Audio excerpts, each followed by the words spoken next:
Good evening दोस्तों, मेरे YouTube channel AD online study में आप सभी का स्वागत है। आज हम लोग पढ़ेंगे कि भारत की भौगोलिक स्थिति। आज हम लोग भारत के भौगोलिक स्थिति के बारे में जानते हैं कि विश्व में भारत कहाँ पे है। जैसे हम लोग देख लेते हैं कि ये क्या है, भारत का मैप है, भारत। अब हम लोग देख लेते हैं कि विश्व में भारत की स्थिति। मान लीजिए ये पृथ्वी है, अगर ये पृथ्वी है तो पृथ्वी के बीचों बीच से क्या भूमध्य रेखा खींची गई है। यहाँ पे ये हो जाएगा भूमध्य रेखा, यानी 0 डिग्री अक्षांश, 0 डिग्री अक्षांश। वहीं भूमध्य रेखा के उत्तर में, ये उत्तर है, भूमध्य रेखा के उत्तर में 23.5 डिग्री अक्षांश पे कर्क रेखा खींची गई है। और वहीं भूमध्य रेखा के दक्षिण में 23.5 डिग्री दक्षिण में मकर रेखा खींची गई है। और उसके बाद भूमध्य रेखा को क्या, अगर देशांतर के आधार पर देखते हैं तो क्या दो भागों में, अगर 0 डिग्री देशांतर क्या करती है, इसको दो भागों में बांट देती है। 0 डिग्री देशांतर। अब भारत की स्थिति हम लोग समझ लेते हैं कि विश्व के संदर्भ में भारत की स्थिति कहां पे है। तो ये हो गया हमारा क्या, भूमध्य रेखा, ये हो गया हमारा भूमध्य रेखा, भूमध्य रेखा, ये हो गया कर्क रेखा और ये हो गया मकर रेखा। तो ये हो गया, यानी भूमध्य रेखा, कर्क रेखा और मकर रेखा। अब हम लोग देख लेते हैं कि भारत की स्थिति। तो भारत देखिए यहाँ पे है, भारत की स्थिति जो है यहाँ पे है, ये वाला जो ब्लैक पॉइंट की है वहां पे क्या है, भारत की स्थिति है। तो भारत को हम लोग देखते हैं कि स्थिति क्या है, यहां से देखते हैं तो भूमध्य रेखा के उत्तर में, यानी भूमध्य रेखा के उत्तर में, तथा जो 0 डिग्री देशांतर है उसके पूर्व में, जो 0 डिग्री देशांतर है उसके पूर्व में है। तो हम कह सकते हैं कि भारत की स्थिति जो क्या है, उत्तरी पूर्वी गोलार्ध में, उत्तरी पूर्वी गोलार्ध में भारत की जो स्थिति हो जाएगी, क्या हो जाएगी, उत्तरी पूर्वी गोलार्ध में हो जाएगी। ये भारत की जो स्थिति हो जाएगी उत्तरी पूर्वी, यानी यहाँ पे भारत है। अब यहीं पे भारत का मैप हम यहाँ पे बना दिए हैं। अब भारत के संदर्भ में हम लोग समझ लेते हैं कि भारत किस अक्षांश से किस देशांतर के बीच है, तथा किस अक्षांश से किस देशांतर तथा किस देशांतर से किस देशांतर के बीच में है।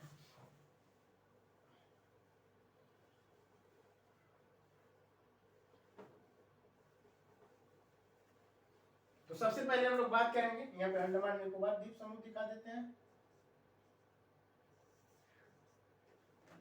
ये अंडमान निकोबार द्वीप समूह है, यहाँ पे लक्षद्वीप है, ये लक्षद्वीप है। ये भारत है, क्या है, ये भारत की स्थिति है। अब हम लोग देख लेते हैं कि भारत का अक्षांश रेखा है,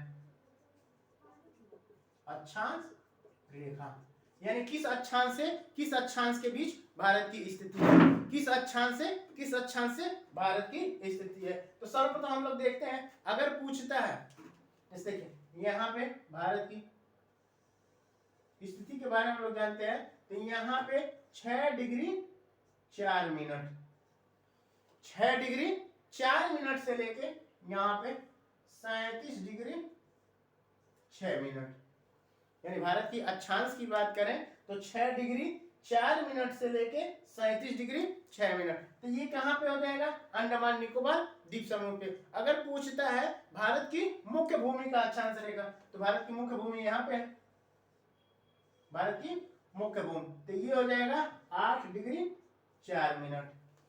अगर पूछता है कि मुख्य भूमि से, अगर सामान्यतः तो पूछा जाता है कि भारत किस अक्षांश से किस देश अक्षांश के बीच है, तो ये हो जाता है 8 डिग्री 4 मिनट उत्तरी अक्षांश से लेके 37 डिग्री 6 मिनट उत्तरी अक्षांश तक, यानी 8 डिग्री 4 मिनट उत्तरी अक्षांश से लेके 37 डिग्री 6 मिनट उत्तरी अक्षांश। वहीं देशांतर की बात करें तो देशांतर रेखा यहां से गुजरती है, ये 68 डिग्री 7 मिनट से लेके यहां से 97 डिग्री 25 मिनट। देशांतर की बात करें तो 68 डिग्री 7 मिनट पूर्वी देशांतर से लेके 97 डिग्री 25 मिनट पूर्वी देशांतर के बीच में। अब हम लोग अक्षांश रेखा देख लिए कि अगर पूछता है भारत की अक्षांश रेखा है, अगर 6 मुख्य भूमि से पूछेगा तो 8 डिग्री 4 मिनट होगा। अगर उस तरह से पूछता है कि भारत की जो अक्षांश रेखा है तो वह 6 डिग्री 4 मिनट से लेके 37 डिग्री 6 मिनट, वहीं 68 डिग्री 7 मिनट से लेके 97 डिग्री 25 मिनट पूर्वी देशांतर के बीच। अब ये हो गया भारत में अक्षांशों की, यानी किस अक्षांश से किस अक्षांश से है। अब हम लोग देख लेते हैं कि भारत की क्या है बिंदु, यानी उत्तरी बिंदु कौन सा है, दक्षिणी बिंदु कौन सा है, पूर्वी बिंदु कौन सा है और पश्चिमी बिंदु कौन सा है। तो सबसे पहले हम लोग देखते हैं कि भारत की दक्षिणी बिंदु, तो भारत की सबसे दक्षिणी बिंदु है जो है अंडमान, ये अंडमान निकोबार है, अंडमान निकोबार। तो अंडमान निकोबार पे यहीं पे जहां से अक्षांश रेखा, भारत की अक्षांश रेखा शुरुआत हो रही है, वहीं पे क्या है भारत का सबसे दक्षिणी बिंदु है। तो इसे बोला जाता है भारत का सबसे दक्षिणी जो बिंदु है इंदिरा पॉइंट, इंदिरा पॉइंट।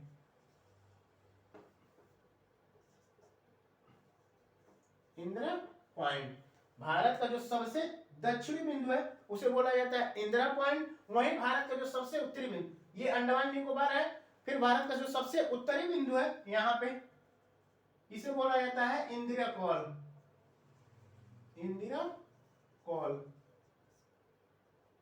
तो ये कहाँ पे है, ये जम्मू कश्मीर में है। इंदिरा कॉल क्या है जम्मू कश्मीर में, वहीं इंदिरा पॉइंट अंडमान निकोबार में। अगर पूछता है कि भारत की मुख्य भूमि का सबसे दक्षिणी बिंदु, तो भारत की सबसे मुख्य बिंदु का दक्षिणी बिंदु जो हो जाएगा कन्याकुमारी, कन्याकुमारी, जो ये कहाँ पे है तमिलनाडु में है।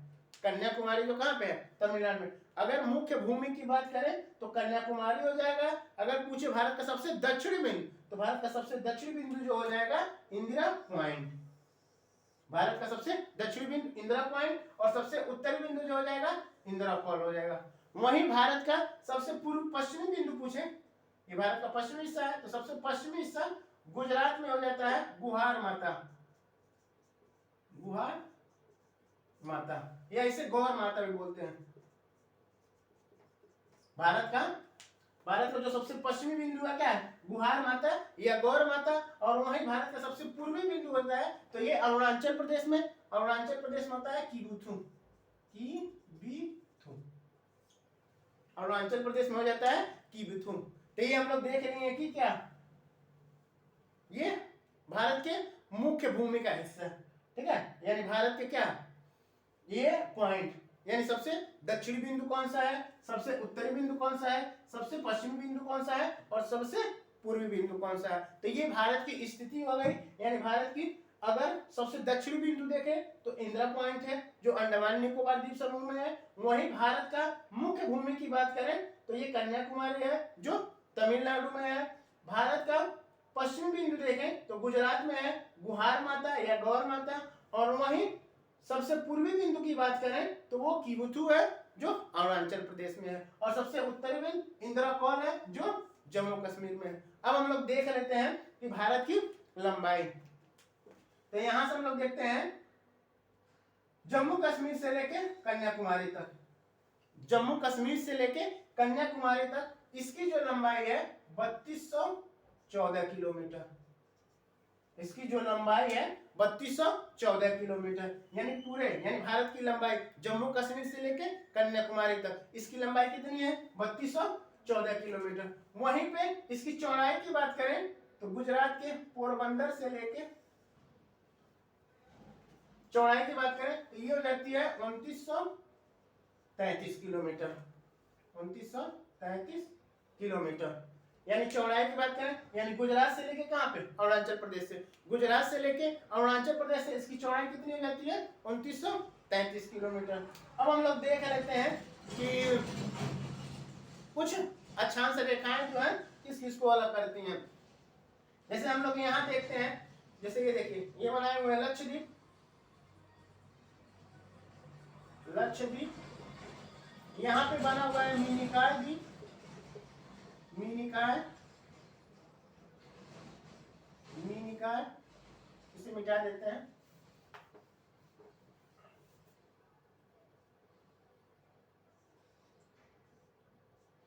मिनिकॉय, और यहाँ पे है मालदीव, मालदीव, ये तीन है। तो हम लोग देख लेते हैं कि जैसे हम लोग जानते हैं कि यहाँ पे जो अक्षांश रेखा शुरू हुआ कितना 8 डिग्री 4 मिनट, 8 डिग्री 4 मिनट। तो कुछ चैनल हैं जैसे 8, जैसे यहाँ पे मिनिकॉय और मालदीव, मिनिकॉय और मालदीव के बीच एक अक्षांश रेखा गुजरती है, जिसे बोलते हैं हम लोग 8 डिग्री अक्षांश रेखा या 8 डिग्री चैनल। ये हमेशा एग्जाम में पूछता है कि 8 डिग्री चैनल किसको किसको अलग करती है, तो 8 डिग्री जो चैनल हो जाएगा मालदीव और मिनिकॉय को अलग करती है। वहीं पे 9 डिग्री चैनल जो होती है, 9 डिग्री चैनल मिनिकॉय और लक्षद्वीप को, ये 9 डिग्री चैनल 9 डिग्री चैनल होती है, यानी 9 डिग्री अक्षांश रेखा, जो 9 डिग्री उत्तरी अक्षांश रेखा जो होती है लक्षद्वीप और मिनिकॉय के बीच खींची गई है। और वहीं पे 10 डिग्री चैनल जो रेखा है वो यहाँ पे खींची गई है, 10 डिग्री चैनल रेखा यहाँ पे खींची गई है, जो अंडमान निकोबार द्वीप समूह को 2 भागों में बांटती है। तो ये हो जाता है छोटा अंडमान, ये छोटा अंडमान, छोटा अंडमान, और ये हो जाता है कार निकोबार, कार निकोबार। तो ये हो जाता है 10 डिग्री चैनल, ये हो जाता है 10 डिग्री चैनल। अब हम लोग देखे हैं कि 8 डिग्री चैनल जो है मालदीव और मिनिकॉय को अलग करती है, वहीं 9 डिग्री चैनल मिनिकॉय और लक्षद्वीप को अलग करती है, और 10 डिग्री जो चैनल होती है छोटा अंडमान और कार निकोबार को अलग करती है। तो ये हो गए जो हमेशा एग्जाम में पूछे जाते हैं कि कौन सी रेखा होती है जो किस किस डिग्री को खींची गई है और किस किस को अलग करती है। अब हम लोग देख लेते हैं कि कर्क रेखा, और जैसे देखें यहाँ पे इसे हम मिटा देते हैं, और देखिए कर्क रेखा की स्थिति हम लोग देख लेते हैं। ये जानते हैं कि भारत के बीचों बीच से क्या होती है, कर्क रेखा गुजरती है। तो यहां से क्या होती है, कर्क रेखा गुजरती है, यहां से कर्क रेखा गुजरती है, ये कर्क रेखा। अब हम लोग देख लेते हैं कि कर्क रेखा भारत के कितने राज्यों से होकर गुजरती है। तो कर्क रेखा भारत के कितने राज्यों से होकर गुजरती है, कर्क रेखा भारत के कितने राज्यों से होकर गुजरती है, तो भारत के 8 राज्यों से होकर गुजरती है। कर्क रेखा जो है भारत के 8 राज्यों से होकर गुजरती है। कौन कौन से राज्य हम लोग देख लेते हैं। तो पहला है यहाँ पे देखिए, ये गुजरात,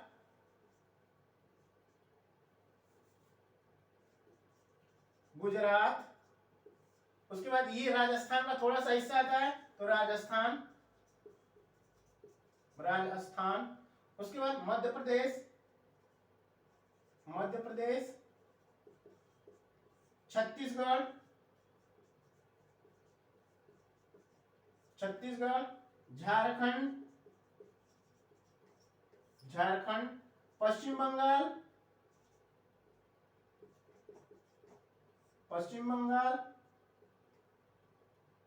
त्रिपुरा और मिजोरम। तो ये 8 राज्यों से होकर गुजरती है। जो कर्क रेखा है 23.5 डिग्री अक्षांश पे खींची गई है, जो कर्क रेखा 23.5 डिग्री अक्षांश पे उत्तरी अक्षांश पे, कर्क रेखा 23.5 डिग्री उत्तरी अक्षांश पे खींची गई है, जो भारत के 8 राज्यों से होकर गुजरती है। तो गुजरात, राजस्थान, मध्य प्रदेश, छत्तीसगढ़, झारखंड, पश्चिम बंगाल, त्रिपुरा और मिजोरम। ठीक है, तो ये है एक ट्रिक है इसके लिए, मित्र पर गमछा झारे,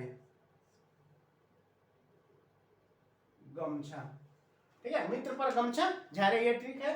देखिए जैसे मित्र से मी से मिजोरम, तो से त्रिपुरा, प से पश्चिम बंगाल, रो से राजस्थान, ग से गुजरात, म से मध्य प्रदेश, छ से छत्तीसगढ़, झारे से झारखंड। तो ये क्या हो जाता है, ठीक है। लेकिन हम लोग याद करेंगे कि इस तरीके से सीरियल नंबर से याद करेंगे कि गुजरात, राजस्थान, मध्य प्रदेश, छत्तीसगढ़, झारखंड, पश्चिम बंगाल, त्रिपुरा और मिजोरम। तो यहाँ पे देखिए गुजरात, राजस्थान का कुछ हिस्सा आता है, मध्य प्रदेश, छत्तीसगढ़, झारखंड, पश्चिम बंगाल, त्रिपुरा और मिजोरम, ये 8 राज्य से होकर गुजरती है। वहीं हम लोग देख लेते हैं भारत का मानक समय रेखा, यानी यहाँ पे सूर्योदय सबसे पहले होता है। हम लोग जानते हैं भारत में सबसे पहले सूर्योदय कहाँ पे होता है, तो अरुणाचल प्रदेश में होता है। सबसे लास्ट में सूर्यास्त कहाँ पे होता है, सबसे सूर्योदय सबसे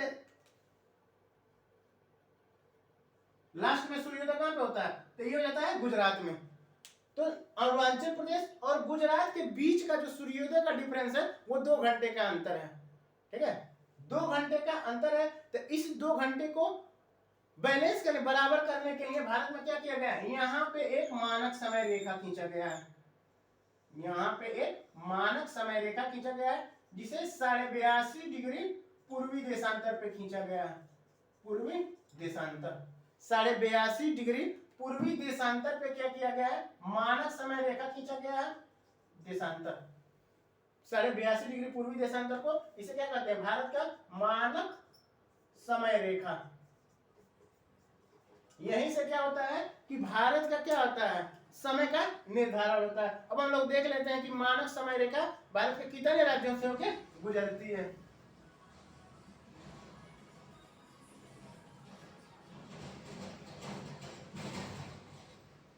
तो भारत का मानक समय जो रेखा है वो भारत के 5 राज्यों से गुजरती है। 5 राज्य तो कौन कौन से देख लेते हैं, उत्तर प्रदेश, उत्तर प्रदेश, मध्य प्रदेश, छत्तीसगढ़, मध्य प्रदेश, छत्तीसगढ़, उड़ीसा, आंध्र प्रदेश।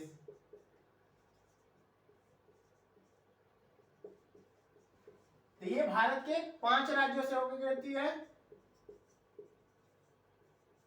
तो उत्तर प्रदेश से कहा, इलाहाबाद के यानी प्रयागराज के नैनी से,